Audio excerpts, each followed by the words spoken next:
Bismillahirrahmanirrahim. Alhamdulillahilladzi hadana bi'abdihil muhtari man da'ana ilaihi bil idzni wa qad nadana labbaika ya man dallana wa hadana.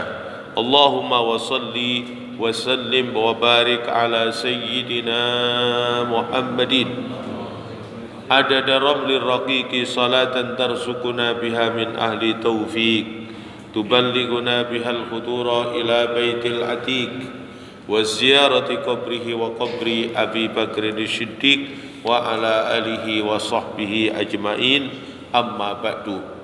Hadirin wal hadirat jamaah salat subuh rahimakumullah. Alhamdulillah, dengan izin Allah subhanahu wa ta'ala, di pagi hari ini Allah masih berikan kekuatan iman, Islam, ihsan, istiqomah menjalankan perintah Allah dan Rasul. Salat subuh berjamaah dilanjutkan dengan zikrullah seraya kita beriktikaf di Masjid Al-Muqarrabin. Semoga seluruh aktivitas amal ibadah kita diterima oleh Allah subhanahu wa ta'ala. Salawat dan salam untuk Nabi kita Muhammad sallallahu alaihi wasallam biqaulina Allahumma salli wa sallim wa barik alaih. Hadirin wal hadirat rahimakumullah, kita lanjutkan pembahasan hadis-hadis Nabi Muhammad sallallahu alaihi wasallam. Beliau bersabda, al-Islamu ya'lu wa la yu'la. Sering kita mendengarkan para ulama menyatakan ya'lu wa la yu'la alaih. Islam itu merupakan agama yang sangat tinggi nilainya di sisi Allah subhanahu wa ta'ala, dan tidak ada lagi yang melebihi dengan keberadaan ad-dinul Islam. Di dalam akidah yang tadi kita baca, kita mengucapkan kalimat raditu billahi rabba wa bil islami dina. Jadi agama Islam ini menjadi agama kita dan juga udah dirasmiin oleh Allah, wa raditu lakumul islam dina. Aku ridha kalau Islam itu menjadi agama. Jadi ketika kita sudah dipilih oleh Allah, diberikan oleh Allah hidayah, diberikan oleh Allah karunia menjadi seorang muslim, menjadi seorang mukmin, ini adalah tidak ada nilai yang bisa melebihi nilai karunia, yaitu ketika Allah menjadikan kita seorang muslim tersebut. Jadi kalau kita sudah diberikan karunia agama Islam nyatu di dalam diri kita, keyakinan kita dan amaliyah kehidupan kita, udah tidak ada lagi pemberian-pemberian yang lebih tinggi lagi daripada itu. Karena semuanya bisa babiah di ad-dinul Islam ini akan menjadikan semua ada nilainya, ada manfaatnya di dalam kehidupan kita, orang-orang yang sudah diberikan oleh Allah karunia ad-dinul Islam. Satu misal, orang diberikan oleh Allah bermacam-macam karunia zahir. Mungkin dunia seini bisa diberikan kepada satu orang, tapi kalau dia tidak diberikan oleh Allah nilai iman, nilai Islam di dalam hati sanubarinya, itu tidak ada lagi punya manfaat yang namanya apa yang dia miliki kalau isi dunia dan seisinya, kalau tanpa adanya iman, Islam dan ihsan. Jadi ad-dinul Islam ini merupakan karunia yang tertinggi, pemberian yang tertinggi dari Allah subhanahu wa ta'ala. Sibghatullah wa man ahsan minallahi sibghah. Jadi Allah sudah menancapkan dalam hati sanubari kita kekuatan iman, kekuatan Islam sudah ada di dalam diri kita. Ini karunia yang paling besar. Maka kita ketika Allah jadikan seorang muslim, kita harus bersyukur, kita harus bahagia, dan harus kita bangga dengan pemberian Allah yang sangat besar, yaitu nilai agama Islam tersebut. Iyyaka, jagalah dirimu dakwatal mazlum, dari doa-doanya orang yang zalim. Artinya kita disuruh usaha dalam kehidupan kita menghindari jangan sampai kita itu melakukan kezaliman-kezaliman kepada orang lain. Di saat kita ini melakukan kezaliman orang lain, kemudian orang lain yang kita zalimi itu berdoa, itu adalah menakutkan. Doa-doanya orang yang kita zalimi itu menjadi kekuatan doaul mustajabah. Doa yang dikabul oleh Allah, yang punya prioritas khusus di saat orang-orang itu terzalimi. Maka baginda Nabi Muhammad sallallahu alaihi wasallam di saat beliau banyak dizalimi orang-orang musyrikin, orang-orang kafirin, orang-orang munafikin pada masa itu, Nabi Muhammad sallallahu alaihi wasallam memanfaatkan ketika beliau di dalam kondisi dizalimin ini, beliau tetap mendoakan, tapi doa yang diminta oleh Nabi tetap doa baik. Sehingga doanya Nabi Muhammad begitu hebatnya, mustajabnya, luar biasa, karena memang diberikan fasilitas. Beliau ketika dizalimi, dianiaya oleh orang-orang musyrikin pada saat itu, doa yang selalu dipanjatkan agar mereka mendapat hidayah. Nah, cuman kalau kita berhadapan orang-orang yang kita zalimi, belum tentu orang-orang yang kita zalimi itu mampu mendoakan baik seperti dilakukan oleh Nabi. Yang dikhawatirkan ketika itu dia mendoakan kepada kita dengan doa yang tidak baik. Karena dia dizalimi oleh kita, kemudian dia minta kepada Allah agar kita mendapatkan sanksi, agar kita mendapatkan hukuman. Nah, ini bisa membahayakan dalam kehidupan kita. Maka Rasulullah berpesan kepada kita, hindari, jaga dirimu, jangan sampai kita ini mendapatkan doa dari orang-orang yang zalim. Artinya berarti kita apa? Cegah diri kita jangan zalim sama orang. Karena kalau kita menzalimi orang itu berdoa, doanya dikabul, nanti bisa berbalik, kita akan mendapatkan sesuatu hal yang tidak baik dari doa-doa yang diijabah oleh Allah, bisa babiah karena kezaliman yang kita lakukan. Berarti kita usahakan selalu melakukan kebaikan-kebaikan, biar kita tidak mendapatkan doa-doanya dari orang-orang yang terzalimi oleh kita. Karena kalau kita jaga, insya Allah kita tidak akan melakukan kezaliman kepada orang lain. Kemudian Nabi juga bersabda, iyyaka wa qarinas sau fa innaka bihi tu'rafu. Rasul sallallahu alaihi wasallam memberikan himbauan kepada kita, hendaknya kita itu menjauhi, jaga dirimu dari teman-teman yang tidak baik. Karena apa? Teman-teman yang tidak baik itu menjadi pengaruh besar di dalam kehidupan kita. Bahkan kadang-kadang ketika kita ini berteman dengan orang yang tidak baik, kemudian orang akan memberikan penilaian kepada kita, termasuk bagian dari pelaku orang-orang yang tidak baik tersebut. Artinya apa? Kita dikenal juga termasuk bagian orang-orang yang tidak baik. Maka salah satu hal yang pernah diungkapkan oleh Nabi, salah satu kebahagiaan yang akan bisa diraih dalam kehidupan kita, yakni dalam kehidupan rumah tangga, yaitu kita kudu mempunyai satu sikap, yaitu khulaqa'uhu sholihin. Teman kita, sahabat kita adalah orang-orang soleh. Ketika kita berteman dengan orang soleh, bersahabat dengan soleh, itu kita bisa mengambil manfaat-manfaat yang besar ketika kita berteman dengan orang-orang soleh. Ketika kita bersahabat dengan orang soleh itu selalu memberikan contoh, selalu ingat kepada Allah, maka kita pun akan terbawa untuk ingat kepada Allah.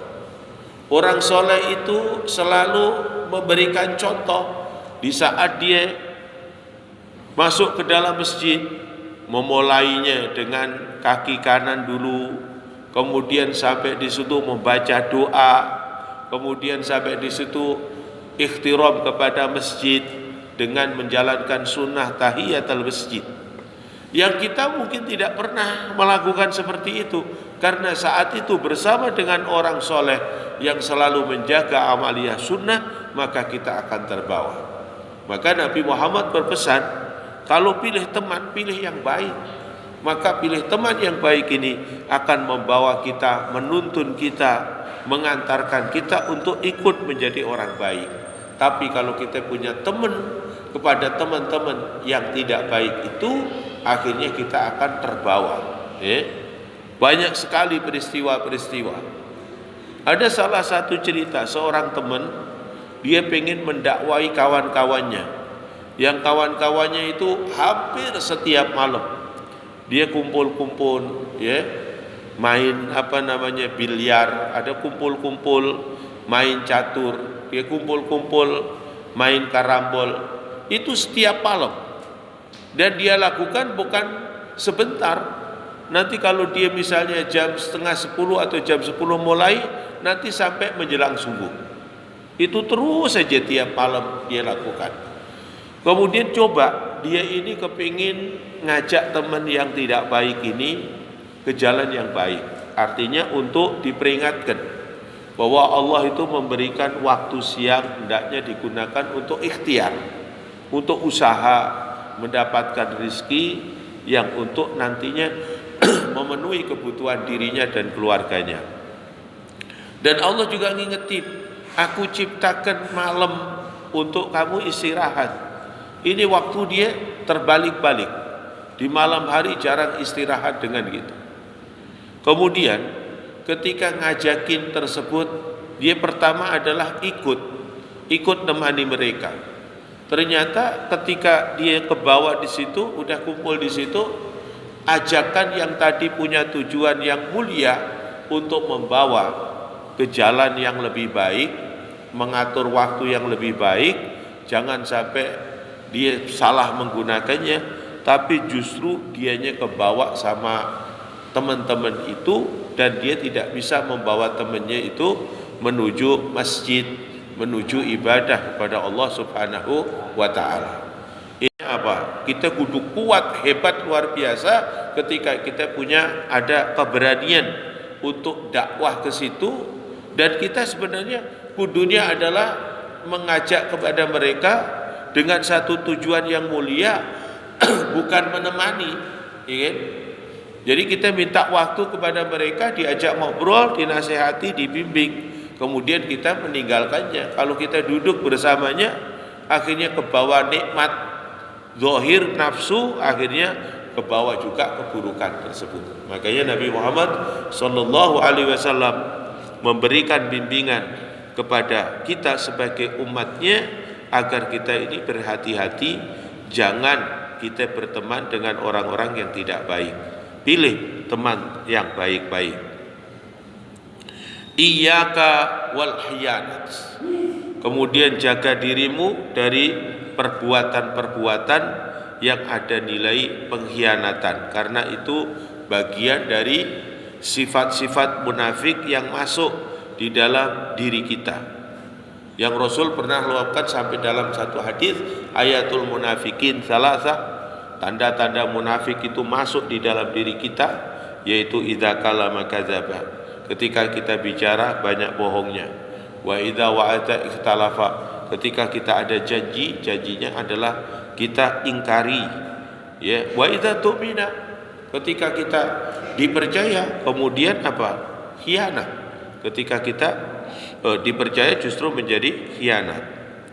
Fa innaha bi'satul bitonah. Jadi sifat pengkhianat itu merupakan seburuk-buruknya amal perbuatan. Na'udzubillah summa na'udzubillahi min dzalik. Kemudian Rasul juga menyatakan iyyakum wa khatratid dimani almar'atu alhasna fil manbatisu. Jaga dirimu dari lingkungan-lingkungan yang tidak baik, ya. Jaga dirimu dari lingkungan-lingkungan yang tidak baik, yaitu yang disebutkan hadro ad-damani ini almara al-hasna, ya, fil manbatisu. Jadi ada seseorang yang hidup di dalam satu lingkungan yang lingkungannya itu tidak baik, ya. Kita orang ahli ibadah, kita orang sholih, tiba-tiba hidup di tengah-tengah sebuah masyarakat yang semuanya adalah tarikus shalah, yang semuanya adalah kasful aurat, Yang masyarakat itu semuanya adalah ya'kulul haram atau tasrabul haram. Hal yang semacam itu Rasulullah sallallahu alaihi wasallam memberikan perintah agar kita bisa terjaga dengan baik nilai keimanan kita, keislaman kita. Lingkungan itu sangatlah dibutuhkan. Bahkan di dalam keterangan Rasul menyatakan adalah al-jaru qabla dar, bahwa lingkungan atau boleh dikatakan tetangga itu yang harus Anda lihat sebelum Anda memilih satu tempat. Jadi kalau kita mau membelikan tempat di tempat itu, lihat dulu lingkungannya gimana. Lingkungannya baik atau tidak baik, gitu kan. Karena apa? Dikhawatirkan kalau lingkungannya tidak baik nanti membentuk karakter kepada keluarga kita, anak turun kita. Nanti kalau dia keluar dari rumah, kumpulnya kepada yang tidak baik. Itu yang dikhawatirkan oleh Nabi kita Muhammad sallallahu alaihi wasallam. Jadi perintah yang di dalam Al-Qur'an, ya ayyuhalladzina amanu qu anfusakum wa ahlikum naro, ini adalah untuk keberhasilan kita menjaga diri kita, menjaga keluarga kita dari api neraka. Itu faktor penunjangnya banyak. Temannya kudu yang baik-baik, kemudian lingkungannya kudu yang baik-baik. Itu semua akan mengantarkan, memudahkannya kita untuk menjaga diri kita dan keluarga kita dari segala hal kemaksiatan, kemungkaran. Kemudian Rasul bersabda, al-imanu nisfani fanisfun fi syukri fanisfun fi sabri. Kemudian sabda Nabi Muhammad sallallahu alaihi wasallam, iman itu seolah-olah akan terbelah menjadi dua. Kemudian yang 50% adanya di dalam rasa syukur kita kepada Allah. Kemudian yang 50% lagi berada di dalam nilai kesabaran. Maka orang yang imannya adalah iman al-kamilah, iman yang sempurna, yang ada di dalam diri kita seorang mukmin itu, asal kita ini punya jiwa yang ahli syukur kepada Allah dan punya jiwa yang di dalam kesabaran yang sempurna, itu menunjukkan keimanan kita merupakan keimanan yang sempurna. Kalau kita disebutkan orang yang sabar, pasti meliputi tiga hal. As-sabru ala ta'ah, sabar di dalam taat sehingga taatnya menjadi sempurna. Kemudian yang kedua, as-sabru anil maksiyah, sabar dari kemaksiatan sehingga hidupnya jauh dari kemaksiatan. Kemudian yang ketiga, as-sabru indal musibah, sabar ketika dalam menghadapi musibah. Ini udah cerminan iman yang sempurna. Ya, taatnya begitu kuat, kemudian menjauhi maksiatnya begitu sempurna. Di saat ujian dan cobaan datang, dia tetap komitmen, punya kesabaran, tetap ahsanu amala, melakukan amaliyah yang baik. Kemudian orang yang syukur, orang yang syukur diberikan oleh Allah kenikmatan yang banyak, dia syukur. Diberikan oleh Allah kenikmatan yang nilainya berkurang juga dia syukur. Bahkan secara zahir mungkin dia tidak mendapatkan nikmat yang serang orang dipandang adalah sebuah materi, dia pun juga tetap bersyukur. Bahkan syukur dikatakan oleh para salaf-salaf kita bahwa syukur itu ada asyukru ala nikmah wa syukru ala naqamah. Itu lebih tinggi lagi. Syukur di saat mendapatkan nikmat-nikmat dan syukur ketika kita mendapatkan ujian. Naqamah itu yang tidak nikmat. Satu contoh, kita lagi diuji, kurang enak badan. Ketika teman kita bertanya, gimana kabarmu? Alhamdulillah, rada kurang enak badan. Alhamdulillah. Tapi kenapa? Teman kita yang lain udah benar-benar sakit. Gimana? Alhamdulillah, ini lagi diuji sama Allah nih, kayaknya kaki rada pegel-pegel. Yang lain udah pegel beneran. Itu diantaranya orang yang syukru ala naqamah. Semoga Allah memberikan keberkahan pada kita semua, bisa ittiba, mengikuti semua apa yang diberikan oleh baginda Nabi melalui hadis-hadisnya, sehingga kita menjadi umatnya yang sempurna di dalam ittiba, mengikuti beliau.